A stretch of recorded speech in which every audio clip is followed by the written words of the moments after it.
Hello दोस्तों, आपका हमारे YouTube चैनल में स्वागत है। दोस्तों, आज हम आनुवांशिकी जेनेटिक्स का सेकंड वीडियो लेकर आए हैं और इसके पहले के वीडियो के अंदर हमने बेसिक नॉलेज लिया था और हमने देखा था जो जेनेटिक्स है इसके अंदर मेनली हेरिडिटी, आनुवांशिकता और वेरिएशन, विभिन्नताओं का अध्ययन किया जाता है और इसको हमने अच्छी तरह से समझा भी है। अगर आपने वो वीडियो नहीं देखा है तो आप हमारी प्लेलिस्ट में जाकर या फिर डिस्क्रिप्शन बॉक्स में दी हुई लिंक पर क्लिक करके उस वीडियो को देख सकते हो। दोस्तों, आज हम देखने वाले मेंडल से संबंधित जानकारी। मेंडलिज्म क्या है यह भी आपको समझना होगा। मेंडलवाद, देखिए मेंडल ने उद्यान मटर, जो पायसम सेटाइवम जिसका वैज्ञानिक नाम था, मटर के पौधे पर प्रयोग किए थे और जो इनसे नियम निकले थे और उनसे निष्कर्ष निकले थे उनको ही कहा जाता है मेंडलवाद या मेंडलिज्म। यहाँ पर हम मेंडल के जीवन का सामान्य परिचय देखने वाले हैं, साथ में आपको यह भी बताने वाले हैं कि आखिर मेंडल ने मटर के पौधे को ही क्यों चुना, मेंडल की सफलता के क्या कारण थे और मेंडल के जो नियम थे इनको पुनर्खोजकर्ता कौन थे, कब इसकी वापस पुनः खोज हुई थी। तो ये सारी डिटेल आज हम देखने वाले हैं। तो सबसे पहले देखिए मेंडल का जो सामान्य परिचय, एग्जाम में कभी कभार इसमें से क्वेश्चन आ जाता है। अब देखिए जो मेंडल है इनको फादर ऑफ जेनेटिक्स कहा जाता है। वही जेनेटिक्स शब्द है, आनुवांशिकी शब्द बेटसन ने दिया था और बेटसन को फादर ऑफ मॉडर्न जेनेटिक्स कहा जाता है। तो सबसे पहले आप देखिए ग्रेगर जॉन मेंडल का जन्म हुआ था 22 जुलाई 1822 को इनका जन्म हुआ था। वह इनकी मृत्यु 6 जनवरी 1884 ईस्वी के अंदर गुर्दे की एक बीमारी के कारण इनकी मौत हुई थी। अब देखिए ऑस्ट्रिया ये देश है, इस देश में इनका जन्म हुआ था। ऑस्ट्रिया के हेजेनडोर्फ प्रांत के अंदर एक सिलिशियन गांव है, वहां पर इनका जन्म हुआ था। इन्होंने 1842 के अंदर दर्शन शास्त्र, फिलोसॉफी में डिग्री प्राप्त की थी। इसके बाद में एक साल बाद 1843 के अंदर ऑस्ट्रिया के ब्रून शहर में ये पादरी बने, चर्च के पादरी बने और वहाँ पर रहते हुए इन्होंने मटर के पौधे पर प्रयोग किए। अब देखिए ये एग्जाम में बहुतों बार पूछा जा चुका है, सीधा सीधा आ जाता है, तो इस लाइन पर आप जरा गौर करिएगा। इन्होंने जो प्रयोग किए थे वो उद्यान मटर था। कौन सा था? उद्यान मटर। और उसका साइंटिफिक नेम अक्सर एग्जाम में पूछा जाता है, तो ध्यान रखना, पायसम सेटाइवम उसका साइंटिफिक नेम था।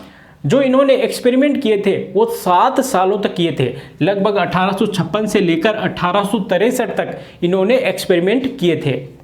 अब देखिए 1865 के अंदर जो एक्सपेरिमेंट इन्होंने किए थे, इन्होंने शोध पत्र के रूप में ब्रून सोसाइटी ऑफ नेचुरल हिस्ट्री इसके समक्ष पेश किए थे। और फिर ये जो सोसाइटी है इन्होंने अपनी वार्षिकी के दौरान, इनका जो वार्षिकी के दौरान 1866 में पादप संकरण पर प्रयोग शीर्षक से ये प्रकाशित किए गए। ध्यान रखना, ठीक है, पादप संकरण पर प्रयोग शीर्षक से ये प्रकाशित किए गए। इनकी मृत्यु आप देख सकते हो 6 जनवरी 1884 ईस्वी में हुई। ये कोई काफ़ी इंपॉर्टेंट नहीं है, आपको ये नॉर्मल जानकारी है, आपको पता होनी चाहिए। अब देखिए यहाँ पर आइए, इधर मेंडल की सफलता के क्या कारण थे। देखिए सीधे सीधे एग्जाम में ये पूछे जाते हैं कि आखिर मेंडल सफल क्यों हुए। इनसे पहले भी बहुत सारे जो साइंटिस्ट थे उन्होंने एक्सपेरिमेंट किए थे लेकिन वो सफल ही नहीं हो पाए। आखिर मेंडल ही क्यों सफल हुए, तो उसका कारण भी आप जान लीजिए कि पहला कारण क्या है, एक समय में एक लक्षण।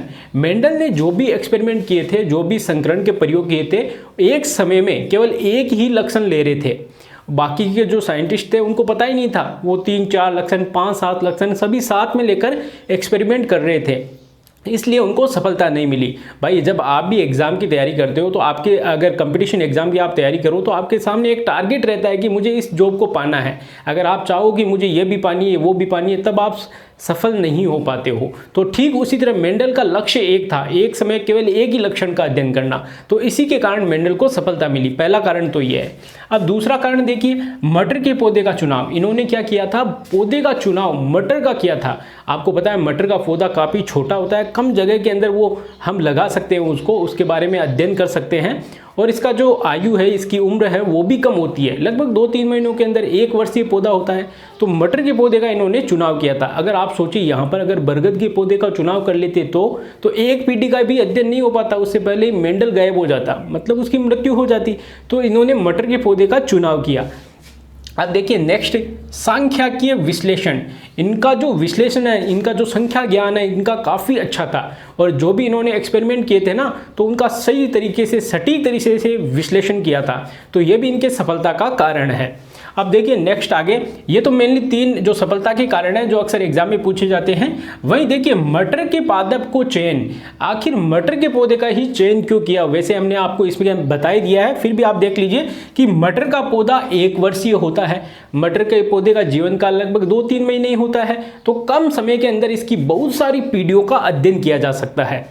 वहीं देखिए दूसरा कारण क्या है, द्विलिंगीय पुष्प। जो मटर का पौधा होता है इसके फ्लोर्स होते हैं वो द्विलिंगीय होते हैं, बाइसेक्सुअल होते हैं, और इसके कारण इसमें स्वपरागण की क्रिया, सेल्फ पोलिनेशन की क्रिया भी आसानी से की जा सकती है। और जो होमोजाइगस कंडीशन के प्लांट है वो भी हम इससे प्राप्त कर सकते हैं। अगर आपको कोई टर्म अभी अच्छी तरह से समझ में नहीं आ रही है तो आगे जैसे जैसे हम पढ़ेंगे इस चैप्टर को पूरी डिटेल में आपको अच्छी तरह से समझ में आने लग जाएगी। अब देखिए अगला कारण क्या है, विपुंसन। विपुंसन जिसको हम मैस्कुलेशन भी कहते हैं, इसके द्वारा क्या होता है, कृत्रिम रूप से हम क्रॉस पोलिनेशन कर सकते हैं, आर्टिफिशियली क्रॉस पोलिनेशन इससे कर सकते हैं विपुंसन की क्रिया द्वारा। ये भी हम आगे समझेंगे। फिलहाल आप ये जो पादप का चयन किया था ये आपको याद होना चाहिए, इसके क्या क्या रीजन थे। आगे देखिए 7 विपर्यासी लक्षणों के जोड़े। तो इन 7 लक्षणों को हम आगे नेक्स्ट वीडियो के अंदर इस 7 लक्षणों को अच्छी तरह से समझेंगे, जिसके अंदर एक प्रभावी इफेक्टिव होगा और दूसरा अप्रभावी लक्षण होगा, तो उसको भी हम अच्छी तरह से समझेंगे। अब देखिए मेंडल ने जो भी एक्सपेरिमेंट किए थे वो इतने ख्याति प्राप्त नहीं हुए, उससे पहले ही मेंडल की मृत्यु हो चुकी थी, क्योंकि मेंडल के जो नियम जिस पत्रिका में प्रकाशित हुए वो उसका फैलाव भी इतना नहीं था, और उस समय जो दूसरे साइंटिस्ट थे वो कहीं ना कहीं दूसरे एक्सपेरिमेंटों के अंदर बिजी थे, और इनका जो संख्याकीय ज्ञान है, जो गणितीय ज्ञान है वो काफ़ी श्रेष्ठ था, इसलिए जो दूसरे साइंटिस्ट है वो इनकी तरफ ध्यान नहीं दे पा रहे थे। लेकिन कुछ टाइम बाद में देखिए यहाँ पे लगभग 1900 ईस्वी के अंदर यहाँ पर मेंडल के जो नियम थे इनकी पुनः खोज हुई। तो ध्यान रखना मेंडलवाद की पुनः खोज 1900 ईस्वी के अंदर हुई, और ये जो तीनों साइंटिस्ट के नेम अक्सर एग्जाम में पूछे जाते हैं। तो आपको ध्यान रखना कौन कौन से 3 साइंटिस्ट थे मेंडलवाद की पुनः खोजकर्ता के, तो हॉलैंड के हुगो डी व्रीज, ध्यान रखना हॉलैंड के हुगो डी व्रीज, और इन्होंने प्रिमरोज प्लांट पे एक्सपेरिमेंट किए थे, ठीक है। और नेक्स्ट देखिए सेकंड, जर्मनी के कोल्ड कोरेंस, इन्होंने मक्का के ऊपर एक्सपेरिमेंट किए थे। और वहीं तीसरे नंबर पे थे ऑस्ट्रिया के एरिक वॉन शेरमक, और इन्होंने विभिन्न पुष्पीय पादपों पे एक्सपेरिमेंट किए थे। तो ये मेंडलवाद के पुनः खोजकर्ता थे, ये एग्जाम में बहुतों बार पूछा जा चुका है। तो ये नॉर्मल जो बेसिक जानकारी थी वो हमने आपको अच्छी तरह से समझा दी है, और नेक्स्ट वीडियो के अंदर हम जो 7 विपर्यासी लक्षण हैं इनको ट्रिक से अच्छी तरह से समझने वाले हैं। तो अगर वीडियो अच्छा लगा हो तो इसको लाइक करिए, चैनल को सब्सक्राइब कर लीजिए, ताकि नेक्स्ट वीडियो की नोटिफिकेशन आपको सबसे पहले मिल सके। धन्यवाद दोस्तों।